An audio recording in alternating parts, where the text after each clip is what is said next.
So really here, this video is not to apologize. We have done nothing wrong as the majority of Muslims to apologize for anything. This video is an education for Muslims and non-Muslims alike, so that they can have a reference point as to what the normative Islamic position is in relation to these kinds of things, okay? So the first thing I want to mention, as it relates to the Islamic discourse, yeah, the kind of ayat or the verses that were in the Quran in the beginning addressing disbelievers were verses like the 14th verse of Surah Al-Jathiyah, where Allah subhanahu wa ta'ala says, قُلْ لِلَّذِينَ آمَنُوا يَغْفِرُوا لِلَّذِينَ لَا يَرْجُونَ أَيَّامَ اللَّهِ. Well, Allah subhanahu wa ta'ala makes it clear that tell the people who believe to forgive those who do not believe in the favors of Allah subhanahu wa ta'ala. This is in the 14th chapter, the 45th 14th verse of the 45th chapter of the Quran. So this is one example, right? Now this verse became mansukha, became abrogated with the verses of war when it was an imminent threat against the Muslims. So peace of Christ to all of you. We are here today just to get another liar busted as usual. So this is a verse, it is abrogated when the non-Muslims became a threat. So why you are quoting it for us? Why you are quoting the verse for us? Are you trying to deceive us? Oh, you are trying to say to us, we Muslims, we forgive others, we don't kill them right away, but if you became a threat to us, we kill you, right? Okay. Now this guy, not only his Arabic is broken, it's funny, Egyptian boy, he forgot that this verse was mentioned in the city of Mecca, and the Muslims themselves, they claim that in the city of Mecca the Muslims were getting killed and tortured, and Muhammad himself, his life was under threat. So how come Muhammad, when he was in Mecca, did not say go and do jihad? How come when he left Mecca, he went to the Medina, he said do jihad? Because there he is more secure. He is not under threat. It was the Muslims after that who attacking the caravans. You can go and check the caravans attacks of Muhammad. Just search in Google and you will find how many caravan he attacked. He is the one who was attacking them. It was not the people of Mecca attacking Muhammad. The whole story is exactly what this guy is doing. Right now in Europe they are minority. So when they are minority, we forgive you, you know, we don't really want to do jihad against you, we don't want to kill you, unless he is an honest Muslim, and that is rare to find. Those who say things as it is are the real Muslims, who they are practicing, they say things as it is. This is a guy who is practicing taqiyya. What is taqiyya? Taqiyya is to lie to your enemy. You say to them something and you mean something else, and we will show you that. So he's quoting for us a verse he knew it's abrogated. So what the point of quoting it? Listen to this. He will explain to you why. The base or the normative Islamic position, the default position, is a peaceful position.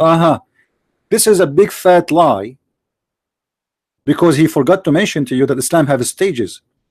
In the beginning, when we are weak, we speak friendly.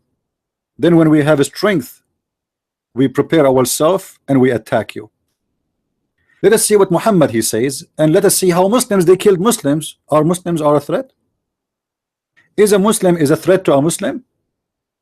Why Muslims killed a Muslim? Let us say this guy is saying that those tribe of Quraysh, who is the tribe of Muhammad anyway, they are his family, they became a threat to Muhammad. Let us see this lie, how long it's going to hold. What about killing the Muslims who just refused to give Abu Bakr a goat to pay him the zakat? What is the threat of somebody who don't want to give you a goat? What a big fat liar. First of all, we will go here. Muhammad he said, and the one is talking is Muhammad. Muhammad he gave us, you see the Muslim, they say to you, we have the pillars of Islam and we have the pillars of faith. Those pillars are not what they say to you, it is in the front of you in this hadith. And all those hadith are accurate and sahih. None of them Muslims can say it is weak. And this is in those reports in front of us, it says clearly what make Muhammad kill. What is the reason to kill according to Muhammad? Is it really because somebody became a threat? Read with me carefully and let us expose this hypocrite Egyptian funny Arabic speaking boy. Muhammad said, I remember this is not me saying, and this is not my translation, and this is the Muslim translation, and this is a Muslim website. This is sunnah.org. This is not a Christian Prince website or a Christian website, or this is made by Muslims, translated by Muslims, printed by Muslims, carried to us by Muslims, delivered to us by Muslims, approved by Muslims. Read carefully. Allah apostle said, I have been ordered to fight the people till they say none has the right to be worshipped but Allah. So what is the problem? Is that because they are in a threat, or this is because they have to say that we worship only Allah? Why? I mean, but it's normal. Muslims are followers of the devil. Every Muslim is a worshipper of the devil. They lie, and they knew they lie. Oh, you know, this Islam, the purpose of Islam is peace, but if you became a threat to us, what we have to do, jihad is about defending ourselves. What the big fat liar, like your prophet. So Muhammad, when he was weak, he was licking the poo-poo of the Arab. Even he promised the Christian and the Jews and the Sabians to go to heaven. The Sabians, the one who worship the stars, we believe it. Even those who promised them to go to heaven, because he was weak, he was trying to get anyone to believe in him. So whoever, you know, whoever passed by, you say, what your religion? Oh, you are Sabian, you go to heaven. Oh, you are Nasara, you will go to heaven. Oh, you are a Jew, you go to heaven. It doesn't matter. He got his force to kill, the tone change. And then not only they have to say Shahada, and you know, they have to worship Allah, no. And if they say no, if they say so, which means they say that they worship Allah, and pray like our prayer. You have even to face the direction of, if you pray to a different direction, they will slaughter you. So if you say Muhammad is a prophet and Allah is God, still they will kill you unless you pray like us. You face our direction. You slaughter as we slaughter. You have to eat halal food as he ordered you. If you don't, he will kill you still. Then read carefully. Then their blood and the property will be sacred to us. So what is going to stop Muhammad from sucking your blood like a mosquito?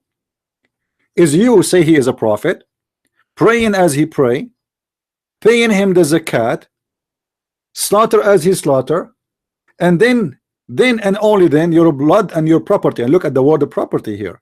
Muhammad is a thief. If you don't do what he asking you for, not only he will kill you, he will take your property. Do you see it? Not only he is going to acquire your blood as a Dracula, he will take your property too. Now ask yourself, this guy was saying to us the normal stage of Islam is peace, but if you make a threat against us, we kill you. Where is the threat here? I've been ordered to fight all the people. Till what? Does it say till stop fighting me? No. Does it say still they go in peace? No. Does it say still it doesn't say that. Actually, Muhammad, he said it clearly in the Quran that you should not cry for peace as long you are the uppermost. So the condition of peace in Islam is to be the uppermost.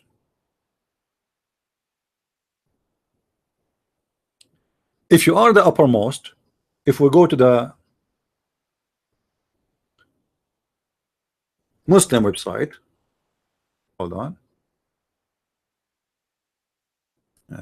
This is we copy his video by mistake. Sorry. If we go to his video, his Islamic Quran, we will find the following. Let us laugh together. Is Islam really, or the normal stage of life in Islam is peace? Let us see. In a second, we will discover the truth about that.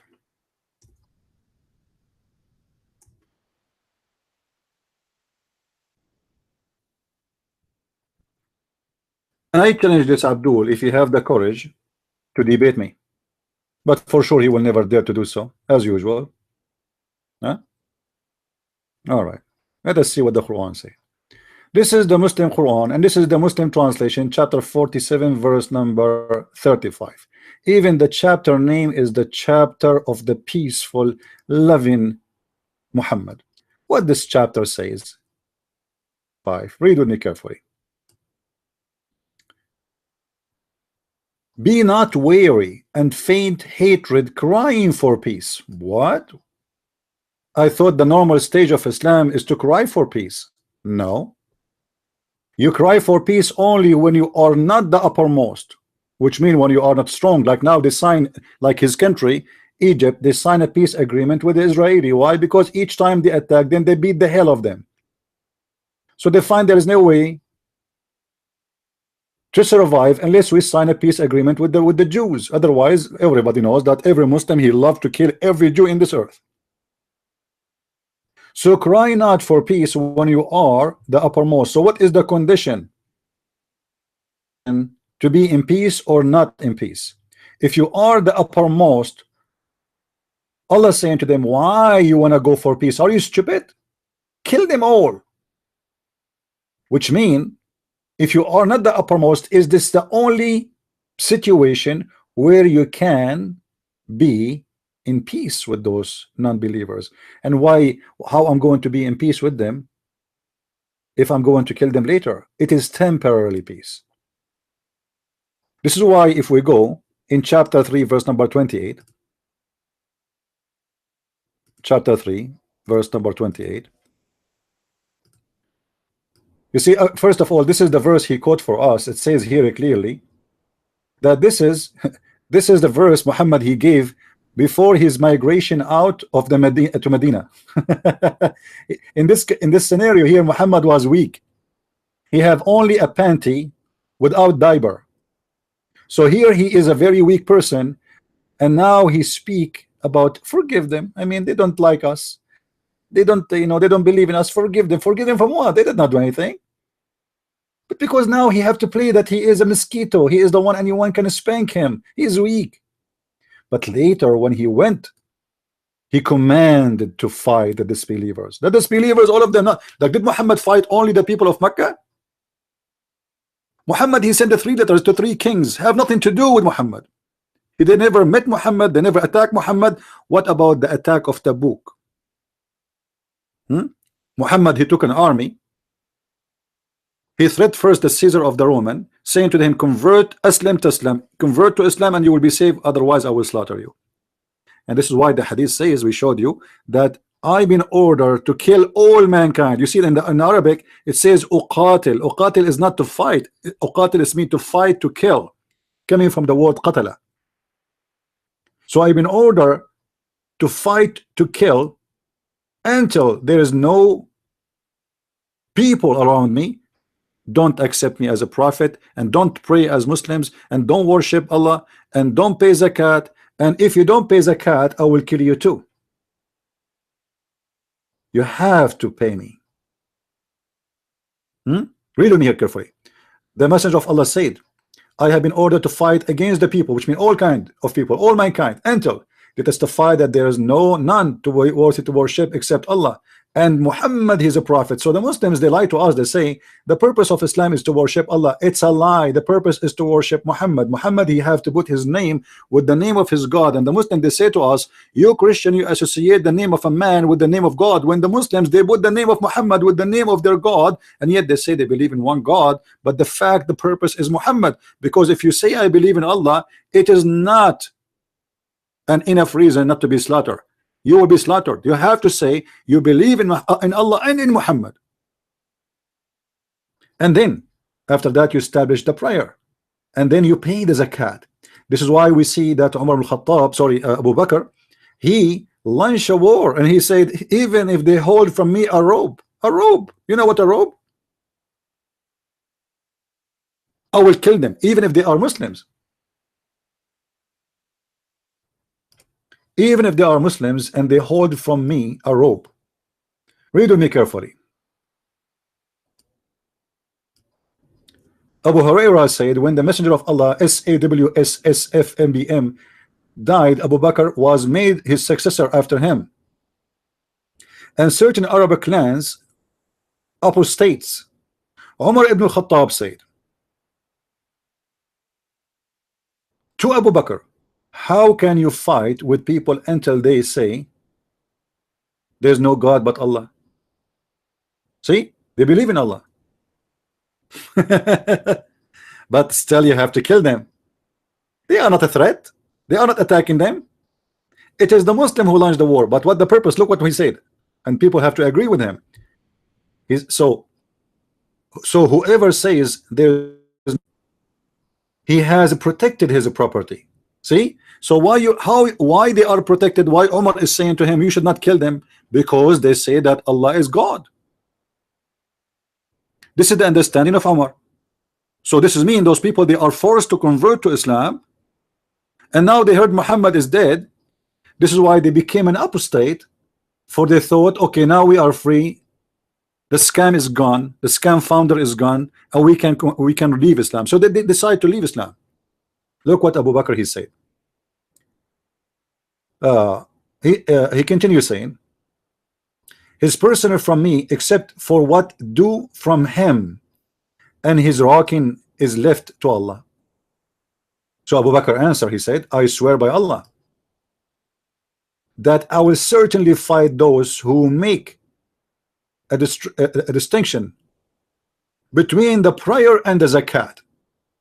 So those people who they are calling the apostate, they just refuse either prayer, they don't want to pray, they are free, or to pay zakat, to pay money. They will kill them for that reason. So this liar was saying to us, if you became a threat, we will kill you. Those are Muslims. They believe in Allah, they worship Allah, and yet the reason to kill them if they broke any of the promise which Muhammad he forced them to do in order to live, in order to protect their property, to worship, to pay the zakat, to face the Qibla, to slaughter as we slaughter, to eat as we eat, to speak as we speak, and then and only then your property and your blood is protected. So now Abu Bakr explained to Umar, he's saying they broke the conversion to Islam, which is giving them protection. Why they are protected? Umar, he said to him, how we are going to kill people who says there's no God but Allah? He told him, he explained to him, because they did not, they make distinguish between the prayer and the zakat. So maybe those people, they want to pray but they don't want to pay zakat, or maybe they want to pay zakat but they don't want to pray. So if you make distinguish, you are dead. And he continues saying, I swear by Allah that if they were to refuse me a rope of a camel or a female baby of a goat, whatever equal to that, I'm going to kill them all. Do you see it?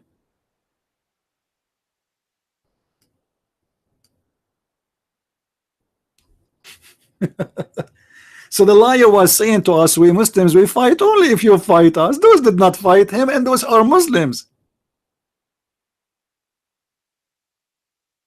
And the same we can find in the Quran in chapter 9 verse number 73 and 74. The Quran encouraged the Muslims to kill those who they are not Muslims and those who leave Islam. So if we go in chapter 9 verse number 73, you will see here it says, O Prophet, strive strive, but the fact it doesn't say strive. What strive? It says go and do jihad. You see, the Muslims, they lie in purpose even in the translation. This is why I say to you, don't ever trust a Muslim translation for anything. If I go right now and get the Quran translation from Islamic website, different Islamic website, you will see how the verse translation totally change. It's like magic. Let me show you an example. Does it say really strive or go and wage war and do jihad? Let us see. This is sunnahx.com, and they have a lot of translation, not only one. I will show you all of them. The first one, he said strive. What does strive mean?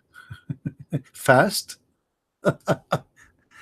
O prophet, wage jihad against the faithless and the hypocrites. Why you want to wage jihad? What the problem? Because they are faithless and hypocrites. You know, but he just said to us that no, we don't do that. You know, the verse after it says why. The verse after it says because those people, some of them they don't want to believe Islam, and some of them they are, after believing in Islam, they are not practicing Islam. Do you see it? This is verse number 74. So after their faith in Islam, they left Islam. So we killed them.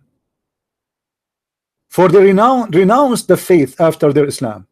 And the stupid Muslim, they say to you that in the whole Quran there is no verse for apostasy or somebody to be killed if he leave Islam. This is because they are either liars or dumb.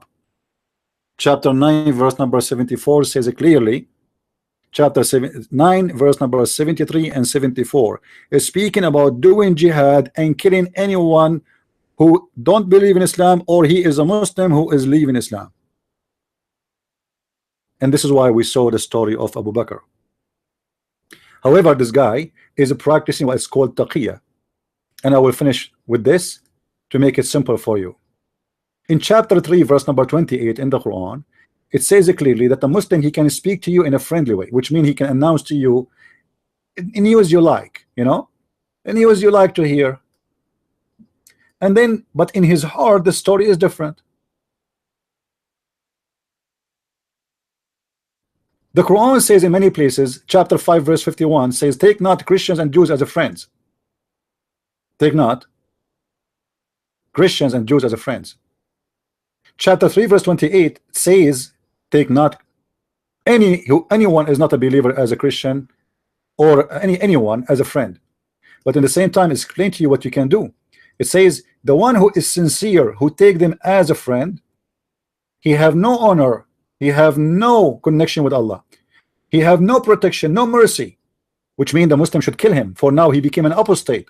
For the second you take a friend with a Christian or a Jew or a Hindu or a Buddha, you became out of Islam, you became an apostate. And this is the interpretation of Ibn Abbas, the cousin of Muhammad, not my interpretation. And by the way, Ibn Abbas is the only scholar Muhammad, he named him as a scholar, and even he prayed to Allah to make him the scholar of Islam. But the Quran made a condition how you can take them as a friend. Let us see what kind of friendship we are talking about. He said, but yet you guard yourself against them, save yourself from them, talking as if to your security, saving yourself from them by speaking in a friendly way toward them, while your heart is like this. Do you see more satanic than this? The same verse, it's calling non-Muslims as hypocrite, but this is the Islam teaching Muslims to be hypocrite. It's allowing them to speak to us in a friendly way, but their heart is just like this. So my friend, when you speak to a Muslim, you are speaking with the baby of the devil, for he is not allowed to be your friend. For what does that mean? It means you are his enemy and he have a duty to kill you. This is why chapter 9 verse 29 says, fight those who don't believe in Allah. From who? From the Christian and the Jews, until either they convert to Islam or they pay the jizya. And the jizya, the Muslim, they will say to you, it's a tax, which is a big fat lie. Muhammad, he said it clearly that jizya is a sign of humiliation. The Muslims, they have to humiliate you in order to force you to convert to Islam. This is why in the hadith we will find the hadith saying the following, that the Muslims are the best of mankind. Muslims are fascist people. They are fascist. Let me show you the fascism of Islam. Muslims are the best of mankind, and they have a duty. Why they are the best of mankind? Because they have a duty to go and attack you and rape your wife and bring you with the chain around your neck. Read with me. You are the best of the people ever raised for the benefit of mankind. You see the benefit of mankind? Amazing. Sound like good. Chapter 3 verse 110. So the Muslims believe they are the best of mankind. That's why they look at everybody down. You are dirty, you are filthy. The Quran called non-Muslims najis, pigs, monkeys. They are the worst of the creatures. The best of mankind. Why? Who is the best for mankind? Are those who bring them with the chains around their necks till they embrace Islam. This is the best of mankind. This guy is saying to us, I'm not going to fight you unless you fight me. But the best of mankind is those who attack others and bring them the chains around their necks until they force them to embrace Islam or they kill them. This is how we get the liars busted. Please copy the video, share it with your friends, and may the Lord bless you, all of you. Christ is Lord, and this is a Christian Prince was with you. If you are a Muslim and you think you are good to debate me, please feel free. Contact me. As you see, there is my address there in the screen. Be a man and debate Christian Prince. You can find my videos, which usually sometimes you cannot find them in YouTube. You can find them in my page in minds.com, as you see in the screen. And you can contact me there too, just as in case. Thank you, and God bless. Christ is Lord, and Islam is a lie supported by dumb liars who think they can get away with their lies because people are illiterate like their prophet. They think we are stupid like them. They can give us some lies, and I'm so glad that this guy, he said that this verse is abrogated. So this is what the Muslims they do. They quote for you verses which is abrogated. Did Allah replace the verse which is abrogated by better verse, or always it says kill them wherever you find them? I think we explained enough. Thank you for watching.